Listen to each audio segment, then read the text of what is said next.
Bonjour, je suis très content d'être là au Bryce Camp pour cette conf sur les normes de messagerie. C'est une conf qui va être pas mal pour l'après-manger parce qu'il y a beaucoup de vulgarisation. L'idée c'est d'expliquer un peu comment ça se passe sur les mails. Donc, ça va vous permettre de digérer un petit peu tranquille. Puis c'est pas dense du tout. Présenté, du coup je suis Antoine, je travaille chez HelloWork depuis 2013.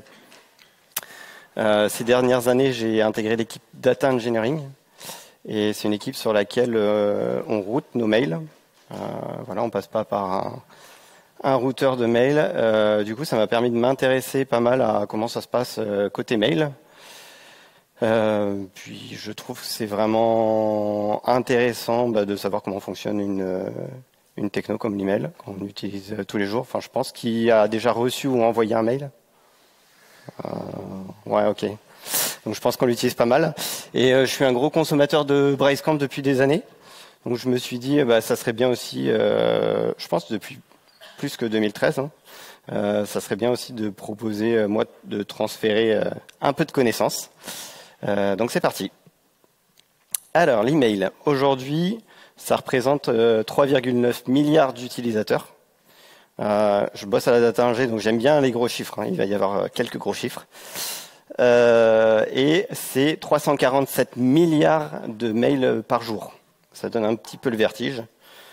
Ça fait à peu près, pour que ça parle un petit peu plus, 4 millions de mails par seconde qui sont envoyés partout dans le monde. Dans cette part de mails, on considère qu'il y a 1,2% des emails, c'est du phishing. Donc le phishing, c'est l'usurpation, un mail qui se fait passer pour ce qu'il n'est pas. Et donc on va voir un petit peu plus en détail comment lutter, ou les mécanismes qui ont été mis en place pour lutter contre le phishing. Alors le phishing. Aujourd'hui, c'est des stats en entreprise. 9 personnes sur 10 se méfient des mails inattendus. C'est-à-dire que quand on reçoit un mail, on est plutôt maintenant, de nos jours, en connaissance sur le fait que potentiellement le mail ne vient pas de la bonne personne. 84% des personnes savent que le mail peut contenir un virus, potentiellement. Et 79% des personnes savent qu'un mail peut provenir d'un destinataire, par exemple de ma part, et en fait, c'est pas moi réellement qui l'ai envoyé derrière. Donc, c'est des chiffres qui sont plutôt positifs. Ça veut dire qu'on est déjà plutôt alerté sur le fait que l'emailing, il peut y avoir du danger en termes de sécurité et donc éveiller un peu notre vigilance quand on ouvre des mails. Une bonne pratique en entreprise, c'est de lancer des campagnes, des fausses campagnes de phishing. Donc d'envoyer aux employés des emails qui sont normalement détectables comme problématiques. Donc là, c'est un exemple de mail qu'on peut recevoir dans notre entreprise qui nous permet de rester éveillé. Si on va cliquer dans le mail ou ouvrir la pièce jointe, en fait, ça va nous lancer des modules de formation. L'idée sur le phishing, c'est de tout le temps être éveillé. Ça, c'est mis en place dans 35% des entreprises, ce genre de simulation.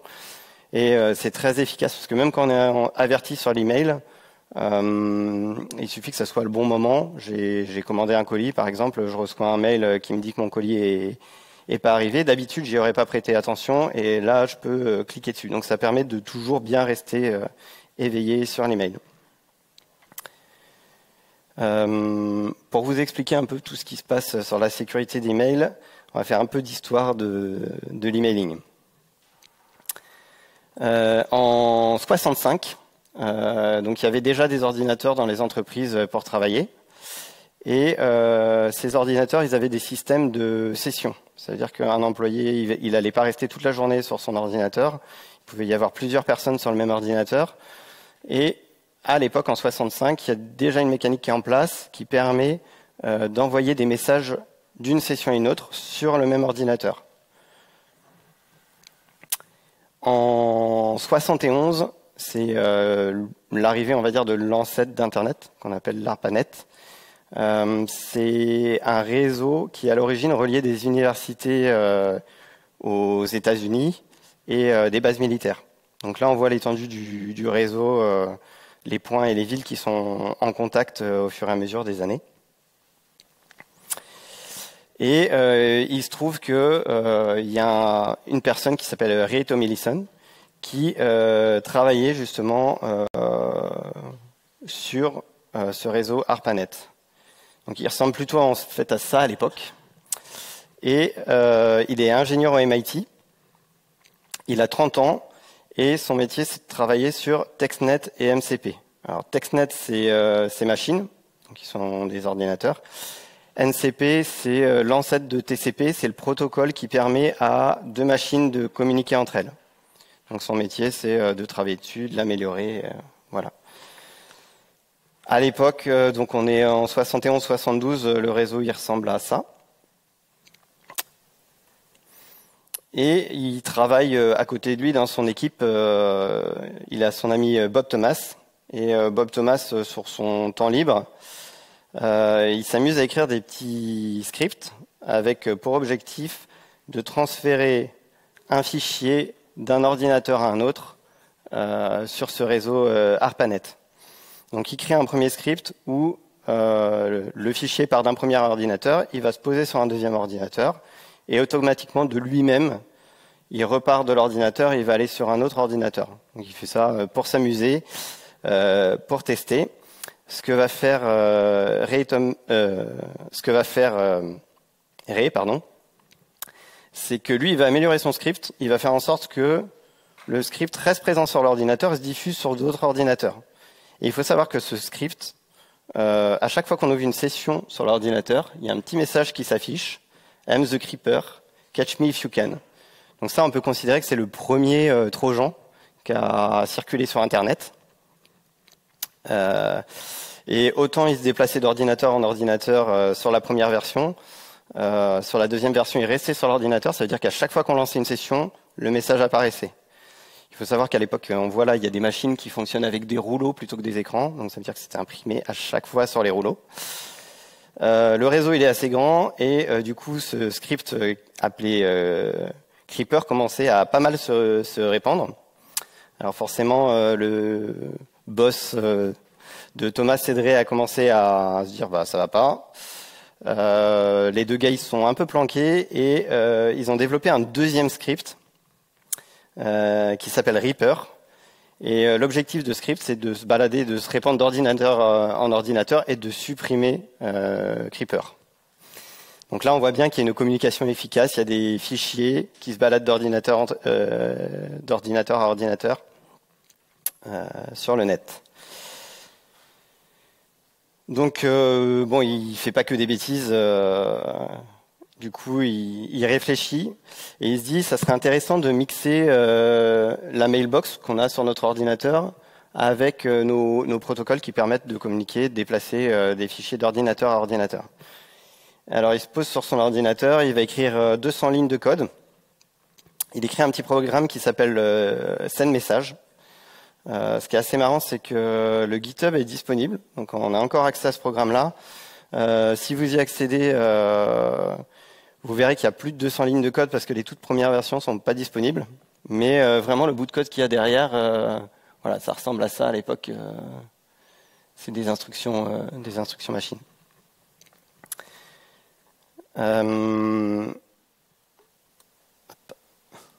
Le 21 octobre, du coup, il finit d'écrire son programme et il va faire tomlinson@bbn.texa en expéditeur et il va essayer de joindre la machine qui est la TenexB.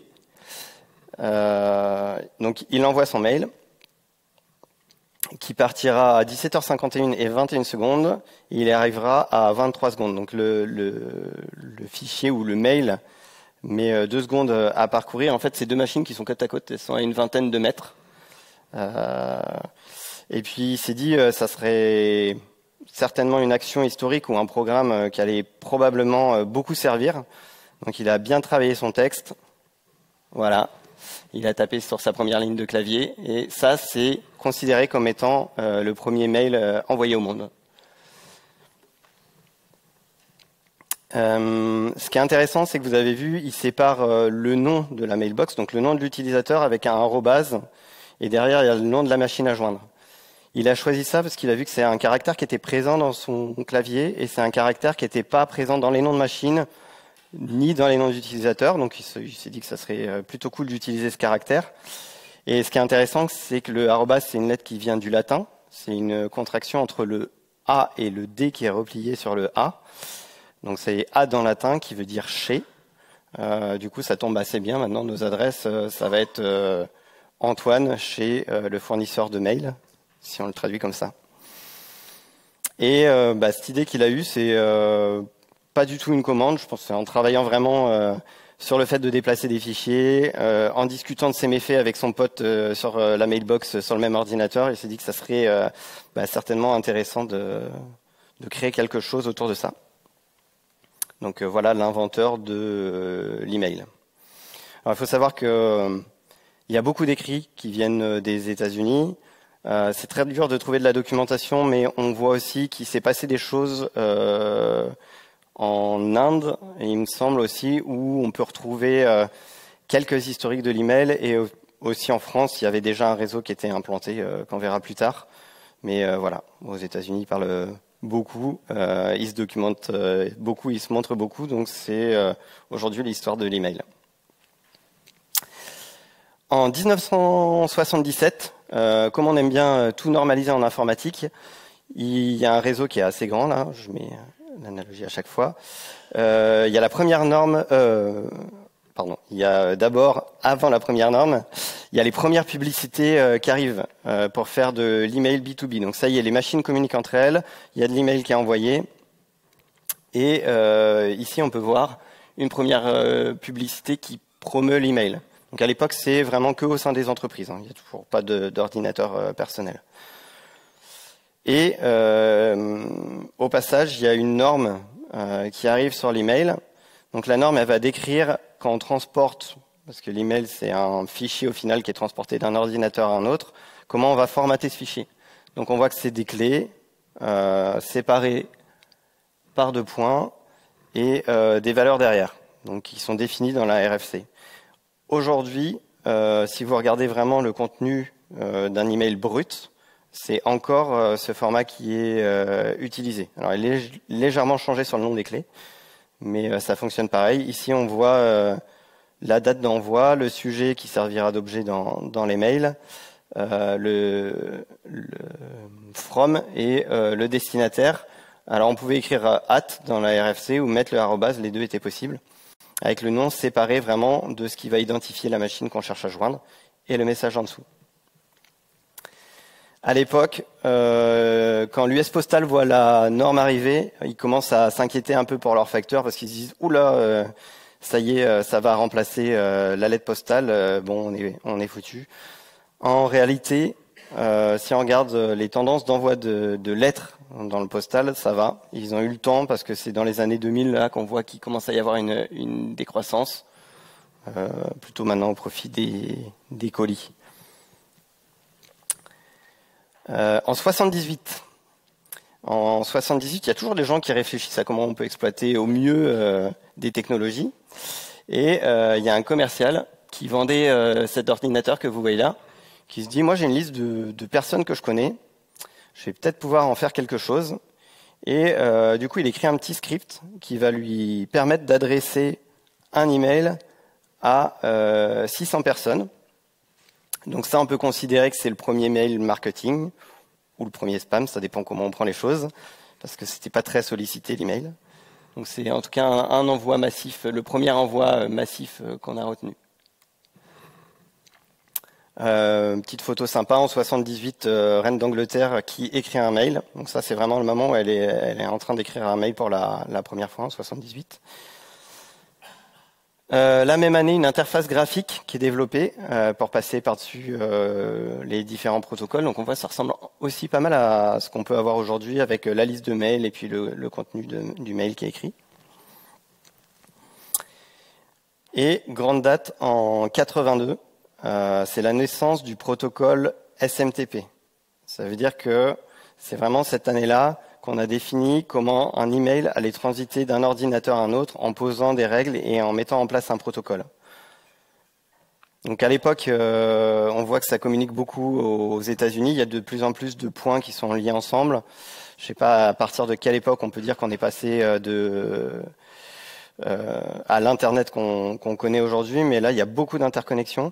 En France, il faut savoir qu'on n'était pas en retard. On avait un très gros réseau qui fonctionnait bien.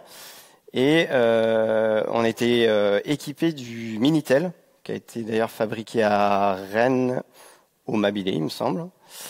Et c'était un réseau qui fonctionnait chez les particuliers. Donc on peut considérer qu'on avait même de l'avance par rapport aux États-Unis, où on parle d'un réseau qui était très universitaire et armé, alors qu'en France, le Minitel est arrivé avec, pour ceux qui ont connu le Minitel, l'index, donc on pouvait aller chercher le numéro de téléphone de son voisin. On n'était pas en retard. En 88, Eudora a fait la première interface graphique qui permet d'envoyer des mails. Donc l'interface que vous avez vue avant, c'était de la ligne de commande un peu augmentée. Là, on est vraiment sur une interface graphique. Les Mac users reconnaîtront que c'est du macOS derrière. Avec, c'est pareil, on voit que ça n'a pas beaucoup évolué aujourd'hui. Il y a l'interface qui permet de saisir le mail, on a la petite notification et la liste des messages derrière. En 89, ComputeServe propose, donc ComputeServe, c'est un fournisseur d'accès Internet, comme on va voir par exemple Free chez nous. Ils vont proposer un système de mail qui permet de communiquer entre abonnés. Donc là, c'est la première arrivée de l'emailing vraiment chez les particuliers. Sauf qu'on peut communiquer qu'entre abonnés de ComputeServe, avec une belle interface graphique. On arrive dans les années 90, on considère que c'est les années du spam. Ça y est, c'est un protocole qui commence à être utilisé entre utilisateurs, donc c'est parti, on va essayer de promouvoir les produits via l'email.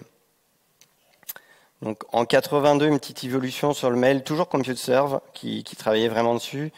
Eux, ils ont fait en sorte qu'on puisse commencer à faire de la mise en forme, donc du gras et avec leurs propres normes derrière. C'était pas du tout, on n'était pas rendu au HTML, mais voilà, ils ont ajouté un peu de mise en forme à l'intérieur des mails.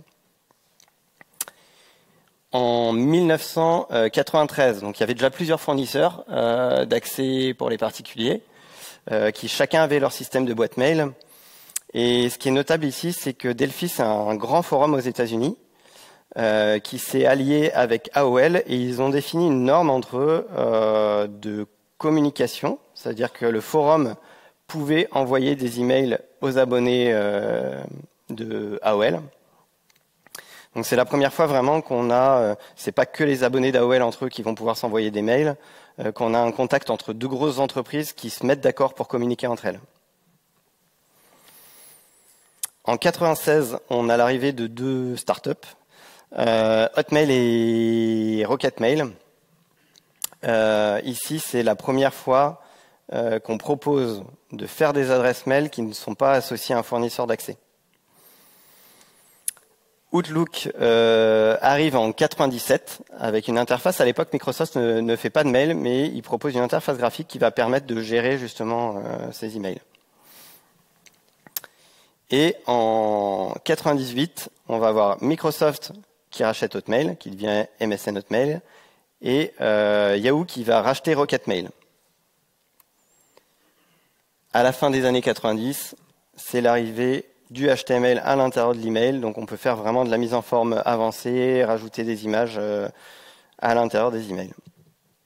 En 2003, Microsoft ajoute à son produit une boîte que vous voyez ici, alors c'est écrit en tout petit, mais c'est le junk mail. Donc on va considérer que c'est l'arrivée d'un système de tri qui permet d'envoyer le courrier en indésirable. À l'époque, tout se passe vraiment sur la machine. C'est quand on reçoit du courrier qu'on trouve indésirable, on peut mettre en place une règle pour que le courrier soit rerouté vers la boîte à spam.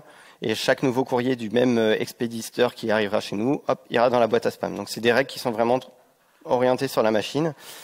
Et du coup, En 2004, on va avoir Google qui débarque sur l'emailing avec Gmail, et ce qu'ils proposent en grande nouveauté chez eux, c'est l'anti-spam. Et l'anti-spam, c'est ils vont commencer à eux-mêmes analyser le contenu du mail et déclarer sans que l'utilisateur interagisse que le courrier n'est pas légitime et l'envoyer dans la boîte à spam. Là, on est rendu, tout le monde communique via le mail sur le protocole SMTP. On est 25 ans après le protocole SMTP et on commence à se dire, en fait, c'est un protocole qui est très vieux, qui n'est pas très sécurisé, par contre qui est très répandu, donc il va falloir faire quelque chose parce qu'il commence à y avoir des usages, comme je le disais tout à l'heure, de phishing, d'usurpation d'identité, de spam. Donc il y a un premier protocole qui se met en place, DKIM, que je ne vais pas décrire tout de suite, que je vais vous décrire plus tard. Mais voilà, on a attendu 25 ans avant l'arrivée, on va dire, de la première évolution de sécurité sur les mails. En 2012, on considère que c'est le moment où les smartphones sont devenus grand public. Qu'est-ce que ça a changé sur l'email ? C'est qu'on s'est dit qu'il allait falloir faire des emails qui soient lisibles sur les téléphones. Et donc, il y a eu un gros travail. Alors, ça a surtout de l'impact sur nos sites Internet, sur nos fronts, où on commence à parler de responsive, de faire des versions pour les téléphones versus des versions pour le desk. En 2013, c'est les années du retargeting. Le retargeting, qu'est-ce que c'est ? C'est je fais des actions sur un site Internet. Le fournisseur du site va essayer de comprendre les actions et de m'envoyer des mails ciblés marketing. Avant, on était surtout sur les mails de masse, sur de la newsletter très dépersonnalisée.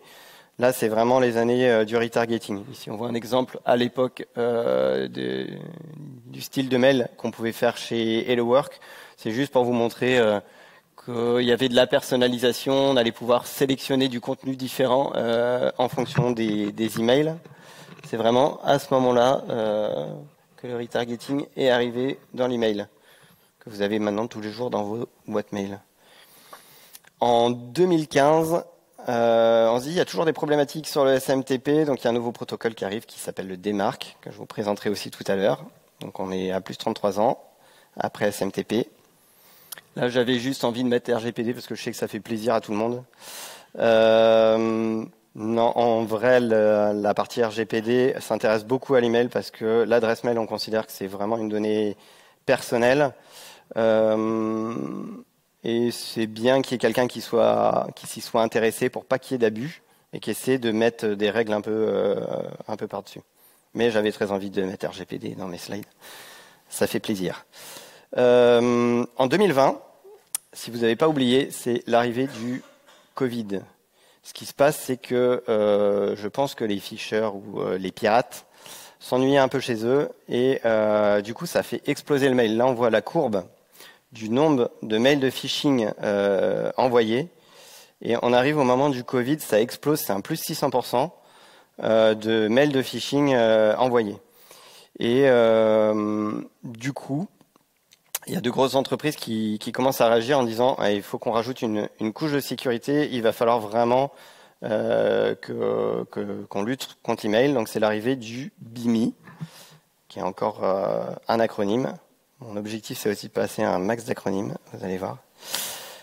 En 2021, toujours dans la protection de la donnée personnelle, Apple diffuse ce qu'ils appellent l'AMPP. Donc l'objectif d'Apple, c'est de diminuer un peu les informations que les entreprises peuvent récupérer quand vous ouvrez un mail. Il faut savoir que quand vous ouvrez un mail, ça charge des images. Les images, elles vont être récupérées sur le serveur d'une entreprise et ça va permettre à l'entreprise de savoir que vous êtes en train d'ouvrir le mail.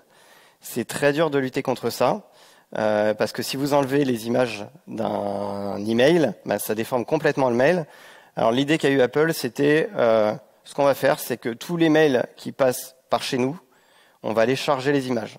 Donc plutôt que d'essayer de masquer l'information, ils ont vraiment floudé en déclarant que tous les mails étaient ouverts. Ça permet d'empêcher certains usages où il y a des phishers. Leur objectif, c'était de voir s'il y avait bien quelqu'un derrière une adresse mail. Et donc, ils se servaient de tracking pour faire de l'ouverture. Là, on voit, c'est des stats chez nous de taux d'ouverture de nos mails. Et on voit qu'en 2021, à partir du moment où ils ont fait le déploiement, on a une vraie augmentation des ouvertures qui sont en fait des ouvertures simulées au fur et à mesure de leur déploiement. En réalité, nos vrais utilisateurs qui ouvrent les mails vont avoir un taux d'ouverture qui va rester constant. Donc là, c'est vraiment pour masquer l'information qu'Apple est intervenu. Et cette année, Yahoo et Google se sont alliés en disant c'est plus possible, il y a des normes qui sont sorties, donc les normes que vous avez vues en vert là, DKIM, SPF, DMARC et BIMI. C'est des normes qui doivent être implémentées par les entreprises qui expédient des mails. Il faut qu'on trouve un moyen pour que ces entreprises les implémentent. Et ce qu'ils mettent dans leur poste, c'est que pour une entreprise qui envoie plus de 5000 mails par jour, ils vont commencer à regarder si l'entreprise respecte bien ces normes. Et si l'entreprise ne respecte pas les normes, les mails n'arriveront plus du tout à destination. Donc ils essaient de mettre une certaine pression pour protéger leurs utilisateurs sur Gmail et sur Yahoo, et pour pousser les entreprises à agir et à implémenter les normes de sécurité. Ça va dans les deux sens, ça c'est un peu le bâton, mais c'est aussi la carotte en disant si vous implémentez bien ces normes, on va vous garantir que vous n'arriverez pas dans la boîte à spam. Là, c'est pour se rendre compte un peu sur la timeline, et puis pour être dans la thématique Star Wars, que la sortie du protocole SMTP qui est encore utilisé aujourd'hui est vraiment très loin des évolutions de sécurité. Voilà.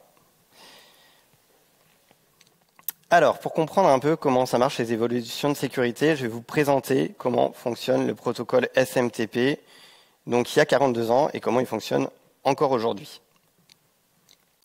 Quand un utilisateur, donc là bogos35@telwork.com, veut envoyer un mail à un autre utilisateur, par exemple ici sur Gmail, ce qui va se passer, c'est qu'il rédige son mail sur l'ordinateur, il clique sur envoyer, et ce mail il est fourni à un premier serveur SMTP qui va être le serveur d'envoi HelloWork ou Free si vous êtes chez Free, ou Gmail si vous êtes chez Gmail. Ce serveur, il va prendre contact avec le serveur de Gmail ici, et il va venir déposer le mail sur le serveur.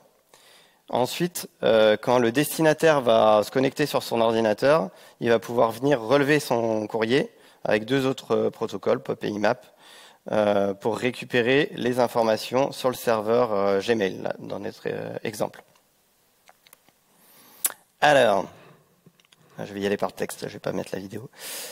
Comment ça marche en ligne de commande? Donc ce protocole, je vous rappelle, il est fait il y a 42 ans, tout fonctionnait en ligne de commande, et il fonctionne encore aujourd'hui en ligne de commande. Donc ici, ce que je fais, c'est je fais un telnet, ça veut dire que je vais essayer de contacter le SMTP ici du Basecamp pour envoyer mon mail sur le port 25. Donc je me connecte vraiment sur le port 25. Vu qu'il y a un serveur SMTP derrière, hop, il y a une connexion qui est initiée. Et le serveur va me dire c'est bon, t'es connecté au serveur. Donc là je suis entré, je dis bonjour, moi c'est Tonio. Donc là on rentre dans vraiment le protocole SMTP. C'est une norme, il faut dire bonjour, et le hello un peu bizarre s'écrit vraiment comme ça. Je pense qu'ils sont aussi doués que moi en orthographe, ceux qui ont inventé ce protocole. Une fois que je lui ai dit hello, le protocole il me dit ok, bah, je suis content, enfin le serveur, je suis content que tu sois là. Voici tout ce que tu peux utiliser chez moi. Donc ce qui va nous intéresser ici, c'est que on va pouvoir s'authentifier, et il propose différents types d'authentification. Donc là par exemple, je vais utiliser la partie login. Donc je lui dis hot login, et le serveur me renvoie une chaîne en base 64. C'est un peu bizarre, mais si vous prenez cette chaîne encodée en base 64 et que vous la décodez, derrière il y a juste écrit username. Je mets mon nom d'utilisateur, entrée, hop, il me renvoie une chaîne en base 64. Là c'est pareil, derrière ça veut dire password. Je mets mon mot de passe, il me dit ok c'est bien, t'es authentifié sur le serveur, et ça me permet de commencer à rédiger mon mail. Donc là on va avoir une RFC à respecter qui ressemble beaucoup à celle qui a été créée il y a très très longtemps. Donc je lui dis qui je suis, il me dit c'est ok. Qui je vais chercher à joindre. Alors désolé, dans l'exemple c'est pas top, normalement c'est le Gmail. Il me dit c'est ok. Ensuite je lui dis bah, je vais envoyer de la data. Il me dit très bien, finis par un point sur une ligne seule et je comprendrai que tu auras fini de rédiger ton mail.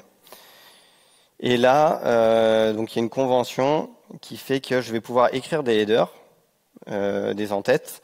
Donc je vais mettre le sujet et tous les en-têtes que je vais mettre, c'est ceux qui vont apparaître réellement dans l'interface graphique de l'utilisateur.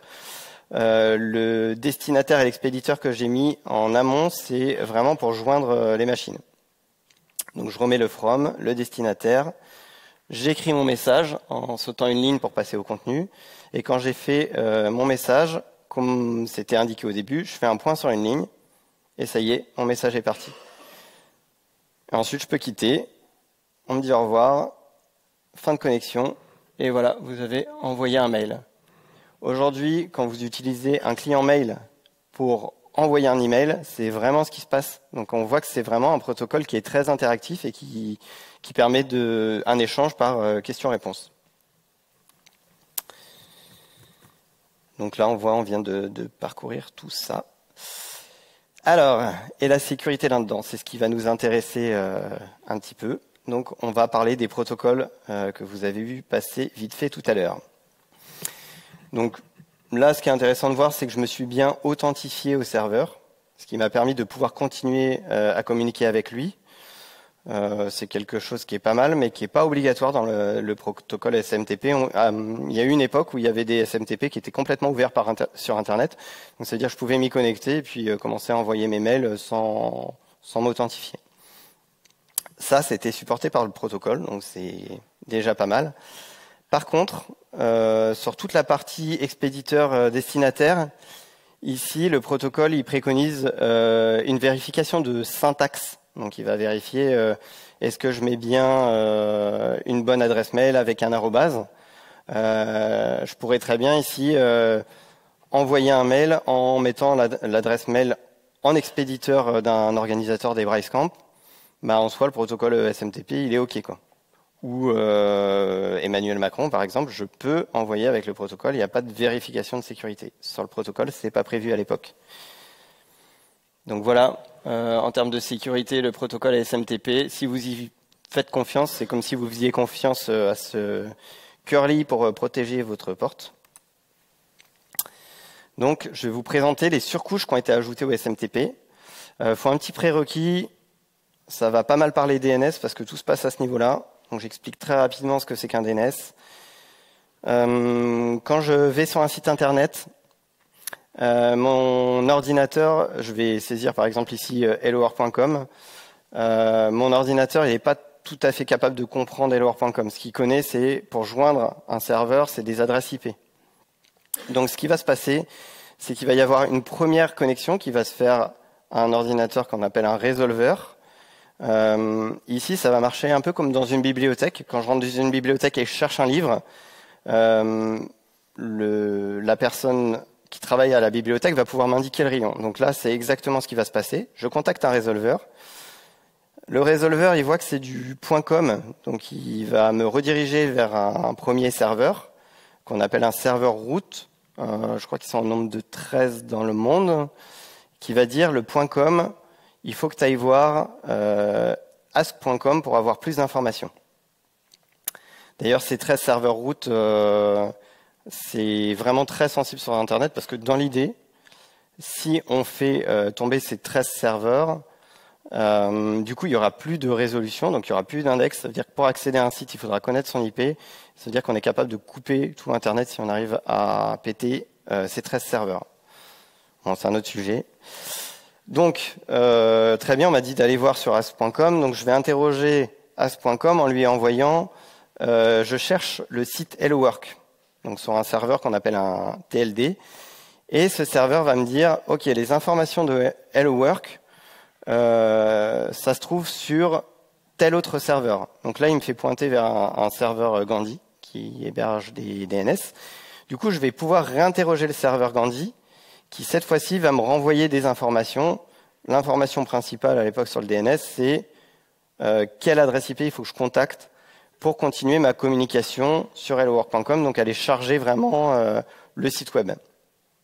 Et ensuite, je crée ma connexion et je fais mes appels pour charger mes pages et je vais pouvoir communiquer en direct avec l'ordinateur. Donc ça, c'est ce qui se passe sur un DNS. Ça veut dire que sur gandhi.net, on va avoir posé, nous, en tant que HelloWork, un fichier qui va expliquer quelle est l'adresse de notre serveur derrière. Et donc, toute cette info qui a été récoltée par le résolveur est renvoyée à l'utilisateur.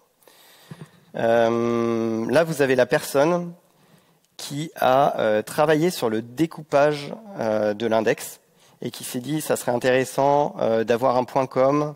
À l'époque, c'était un point .us qui soit séparé d'un point .1000, qu'on puisse contacter d'abord une première source d'information sur juste la partie .com et puis sur le reste, contacter une autre source d'information. Donc voilà, je trouvais ça important de mettre sa photo. Quand vous faites un appel DNS, donc on voit ici que ça retourne, donc si j'appelle là par exemple hellowork.com, on voit que ça va retourner l'adresse IP du serveur que je vais contacter, mais ça retourne plein d'autres choses potentielles, donc c'est vraiment sous forme de texte. Voilà, ça c'est une information importante parce que c'est ce qui va servir de surcouche de sécurité au protocole SMTP. C'est des informations qui vont être mises sur le serveur DNS. Alors, vous avez vu que les protocoles ils ont été implémentés tout au long des années. Et ça a été un peu le jeu du chat et de la souris. Alors, je suis un pirate. Je veux envoyer un mail en me faisant passer pour HelloWork ou Bill Gates ou je sais qui. Donc, à l'époque, ce que je vous disais, c'est que je peux me mettre sur une machine, sur ma machine à moi, SMTP, et faire l'envoi de mail. Ça, c'est OK dans le protocole. Donc, pour lutter contre ça, il y a une première surcouche de sécurité qui a été mise en place, donc le Sender Policy Framework, qui va essayer de lutter contre ça. Comment ça se passe?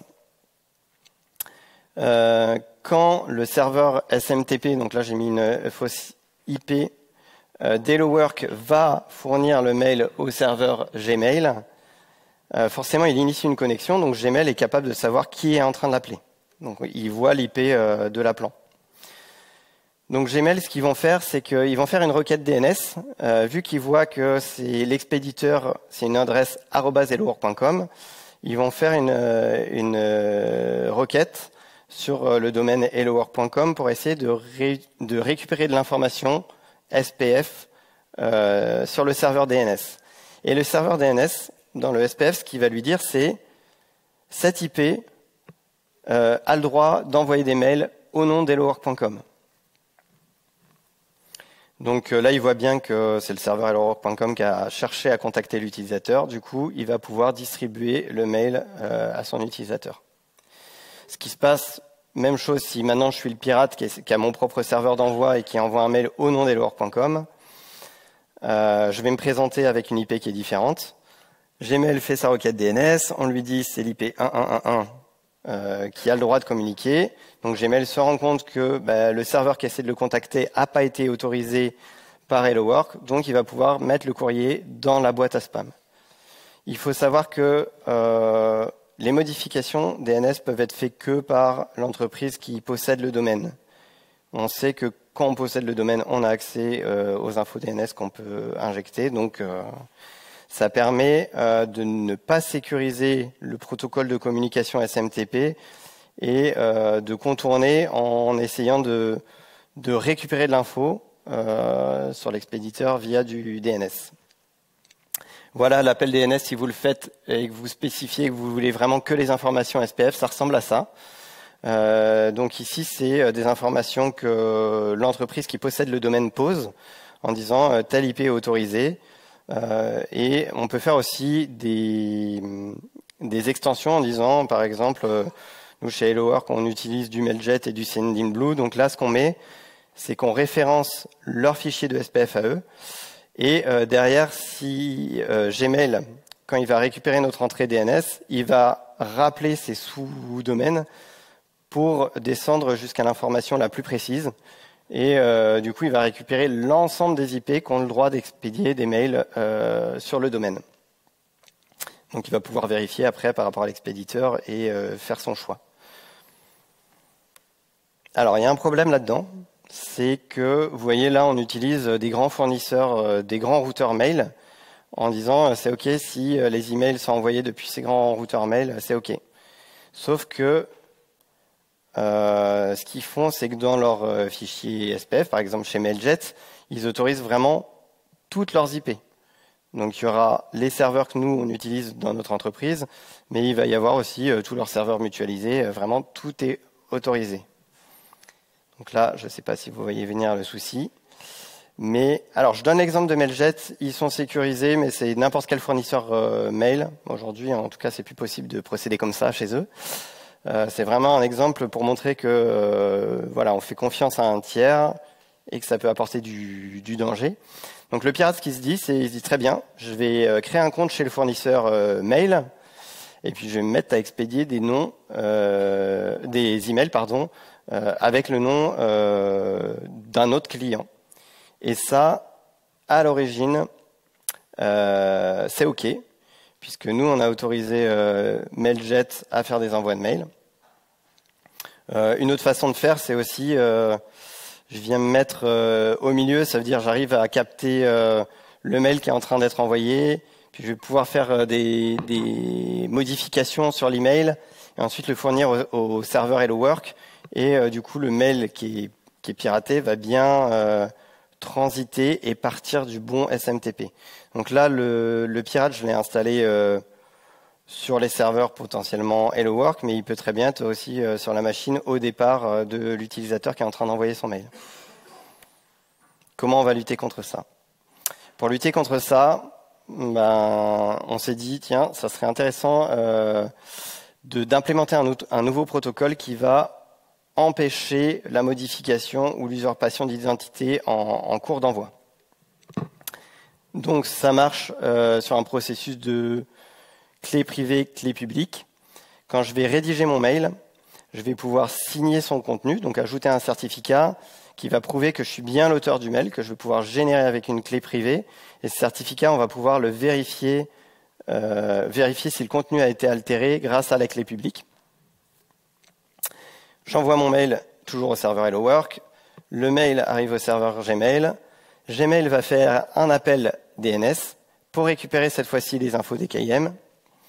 Dans les infos DKIM, il y a la clé publique qui va permettre de vérifier justement l'authenticité du mail. Sachant que pour générer la signature qui va transférer tout au long du mail, il faut avoir la clé privée. Par contre, pour vérifier cette signature, il faut avoir la clé publique. Du coup, il va pouvoir voir ici que le mail n'a pas été altéré et le délivrer à l'utilisateur. Donc ça, c'est OK, ça évite le man in the middle que vous voyez tout à l'heure où le pirate s'était mis un peu entre deux.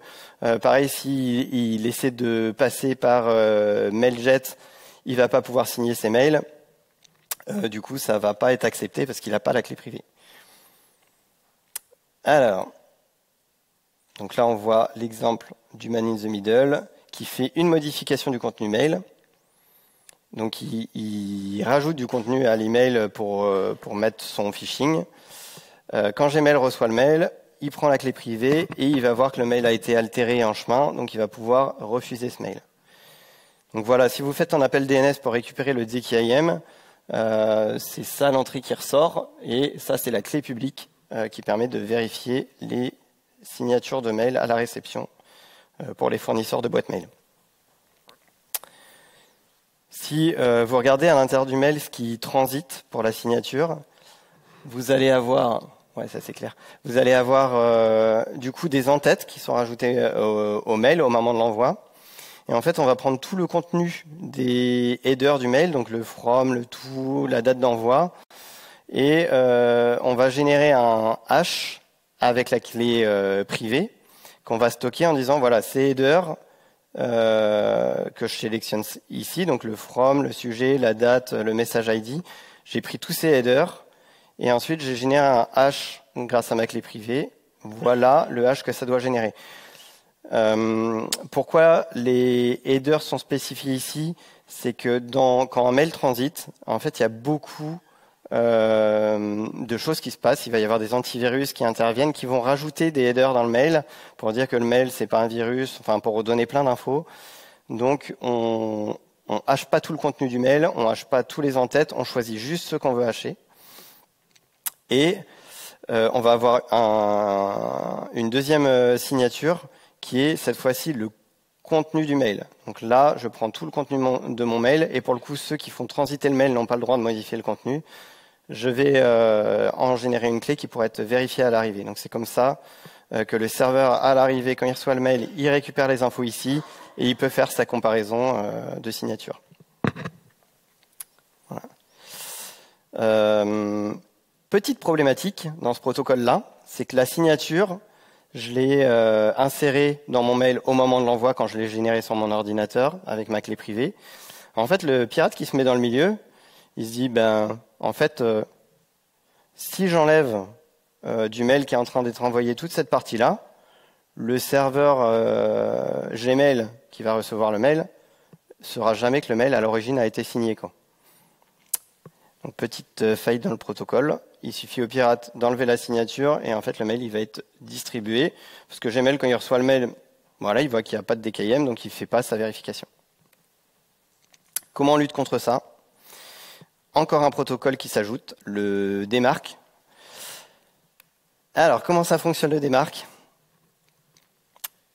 Donc pareil, l'envoi du mail s'effectue. Donc on voit ici le pirate. Il a enlevé la clé de mail, il a rajouté son contenu qui va me rediriger sur le site qui l'intéresse pour récupérer mes numéros de carte bleue. Donc il arrive quand même à se faire passer pour mon entreprise, par exemple Hello Work. Ce qui va se passer quand Gmail va recevoir le mail, Gmail va pouvoir faire encore une interrogation DNS. Donc le DNS, vous comprenez bien, c'est le tiers de confiance parce qu'ils savent que les entrées qui sont sur le DNS, il n'y a que Hello Work qui peut les modifier. Et donc, il fait une interrogation DMARC. DMARC, c'est tout simple. Ce que ça va dire, c'est l'ensemble des mails qui sont envoyés par ici Hello Work. Il faut que tu vérifies la partie SPF et l'ensemble des mails doit être signé en DKIM. Donc là, il peut voir que en fait, la clé a été supprimée. Donc, ne pas distribuer le mail et l'envoyer dans les spams. Voilà à quoi ça ressemble une entrée DNS DMARC. Sur la partie DMARC, quand vous l'implémentez, vous pouvez spécifier plusieurs niveaux, parce que potentiellement, vous avez plein d'applicatifs qui envoient des mails, vous ne savez pas encore si tout le monde signe bien ces mails. Vous pouvez mettre un premier niveau qui est log, au lieu de quarantaine ici, qui vous permet juste de recevoir les informations à une adresse mail de quels sont les mails qui ne sont pas encore signés. Ça vous permet de les traiter, de faire en sorte que tous vos envois de mails soient signés. Une fois que c'est signé, vous pouvez passer à un niveau du dessus qui est le niveau quarantaine. Donc là, ça indique au serveur Gmail de mettre tous les mails qui sont envoyés par Hello Work dans la boîte à spam. Ça vous permet encore de récupérer des mails. Si vous avez un client qui vous dit j'ai pas reçu votre mail, ce qui nous arrive souvent, c'est aller contacter, aller regarder dans votre boîte à spam. Vous pouvez aussi choisir un pourcentage, un ratio de mails qui iront en quarantaine, les autres qui seront réellement délivrés. Donc voilà, ça permet d'implémenter ce protocole tranquillement. Je vais accélérer un peu. Il y a un autre protocole qui a été mis en place pour résoudre un autre problème. Ça, c'est vraiment très spécifique aux boîtes mail comme Gmail. Donc je vais aller assez vite. L'idée qu'ils ont voulu contourner, et là où ils ont rencontré un problème, c'est que si vous êtes chez Gmail et que vous voulez par exemple que tout votre courrier soit transféré chez Free, vous allez pouvoir mettre en place une politique de transfert. Une des problématiques, c'est que Gmail va réexpédier le mail et garder exactement les mêmes en-têtes pour que quand ça arrive chez par exemple votre fournisseur Free, vous voyez le mail tel qu'il a été envoyé. Et la problématique, c'est que c'est le serveur d'email Gmail qui envoie le mail. Et non Hello Work. Donc ça passe pas la politique SPF, parce qu'en SPF on dit non, Gmail ils ont pas le droit d'envoyer des mails en notre nom. Donc l'ARC, c'est toute une chaîne de signatures qui permet de garder la signature initiale et ça permet au destinataire, au dernier élément de la chaîne, d'aller vérifier si tout le monde a été légitime en chemin en fait. Voilà. Dans les entreprises, c'est un peu moins implémenté, sauf si vous travaillez chez Gmail et que vous faites du transfert de mail. Hop. Voilà un exemple de header de chaîne de signature ARC. Je vais passer un peu plus vite. Dernier protocole intéressant qui sont arrivés pendant le Covid, c'est le VMC et le BIMI. C'est deux protocoles qui arrivent en même temps. Le VMC, qu'est-ce que c'est? Le VMC, c'est un certificat qui est délivré à une entreprise par un tiers de confiance. Donc ici, par exemple, chez nous, c'est DigiCert. Ce qui va se passer, c'est que DigiCert, je vais les appeler pour dire j'ai besoin d'un certificat VMC pour pouvoir envoyer des mails de qualité. Eux, ils ont dit très bien, je note votre nom, je note dans quelle entreprise vous travaillez. Ils raccrochent et ils vont aller vérifier toutes les informations. Donc ils vont voir si est-ce qu'on est une vraie entreprise, est-ce qu'on a déposé notre marque, est-ce qu'on a déposé notre logo. Ils viennent vérifier mon identité en trouvant le numéro de l'entreprise sur Internet. Ils ont appelé le standard pour dire est-ce que Antoine qui nous a appelé, il bosse bien chez vous. Une fois qu'ils ont fait les premières vérifications, ils me rappellent et là il y a un autre contrôle de sécurité où j'ai dû présenter mon passeport, ma carte d'identité.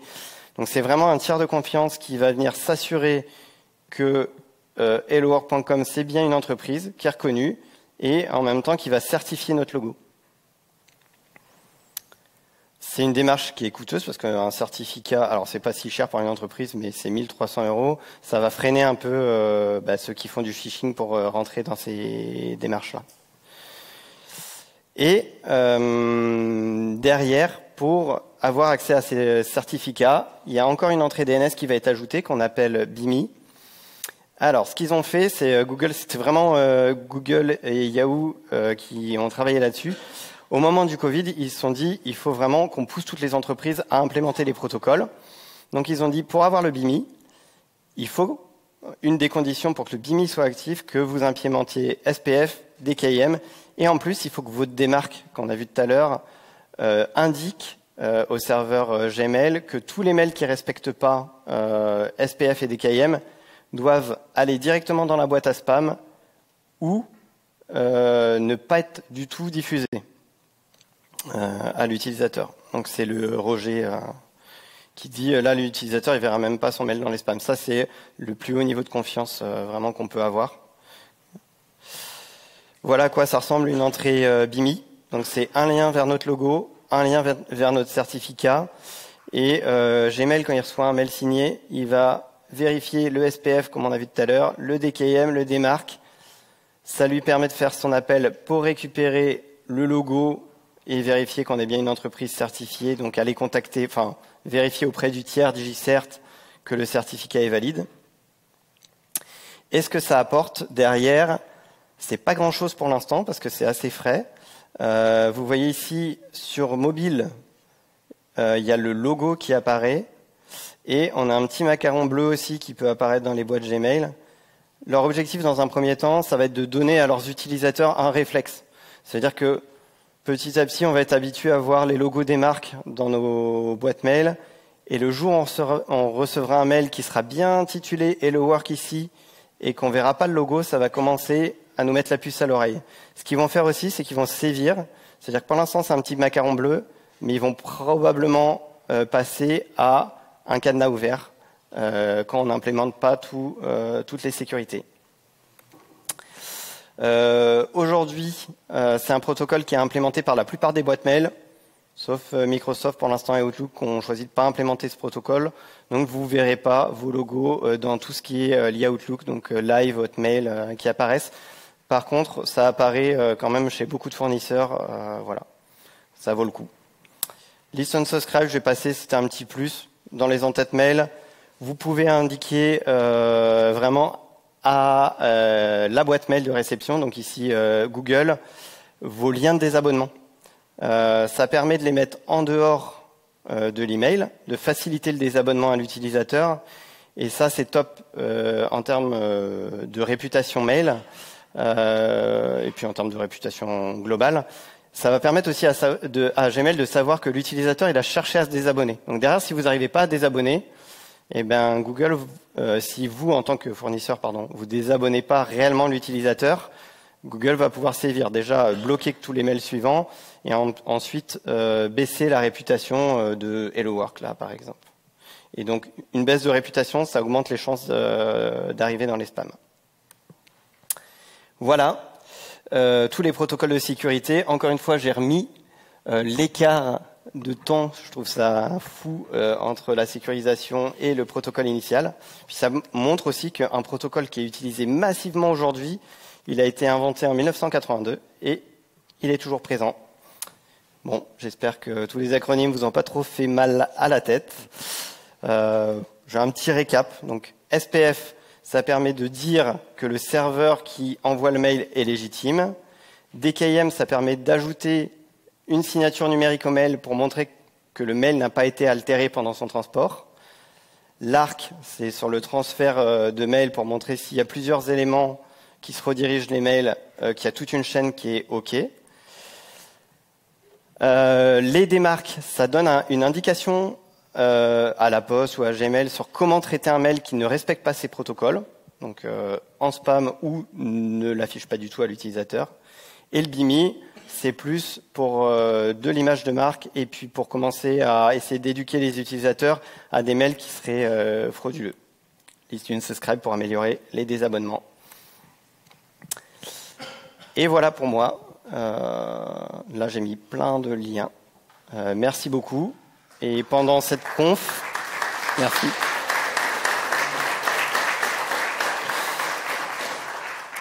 Voilà, il y a eu 10 milliards de mails envoyés pendant mon talk. C'est assez impressionnant. Je ne sais pas s'il y a... Ok. Je ne sais pas s'il y a des questions.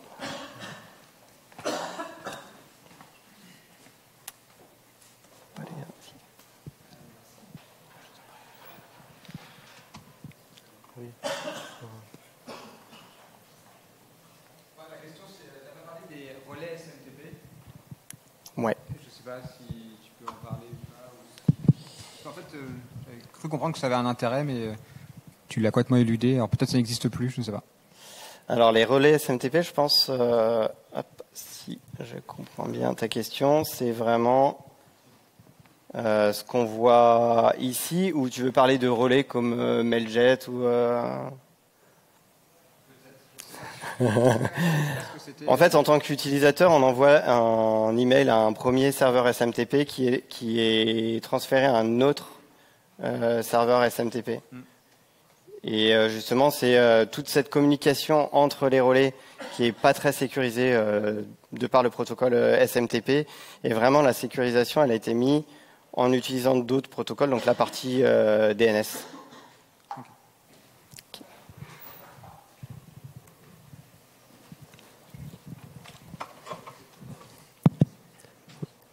Merci pour ton talk. Okay. J'ai une question sur les deux derniers protocoles que tu as présentés, VMC et BIMI.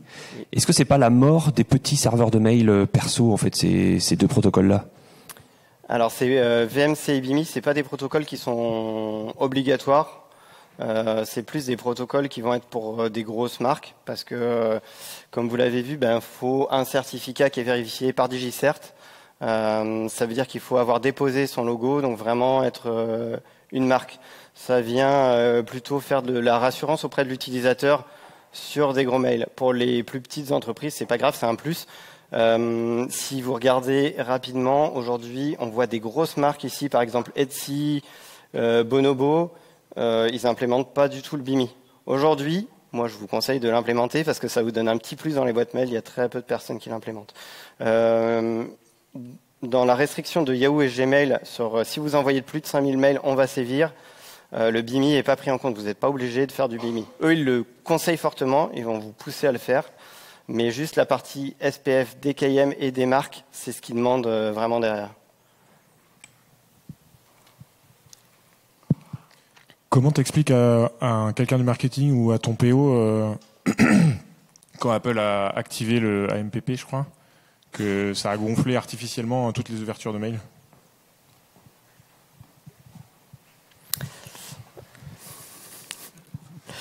Comment on explique à quelqu'un du marketing alors, il y a une possibilité de faire de la différence quand même entre une ouverture Apple et une vraie ouverture. Parce que Apple, ils vont avoir des user agents spécifiques quand ils font des ouvertures. Par contre, tous les utilisateurs qui soient vrais ou faux chez Apple vont avoir le même user agent. Donc, on est capable de dire, on est sûr pour certains utilisateurs à 100% qu'il y a une ouverture et qu'il y a des utilisateurs derrière.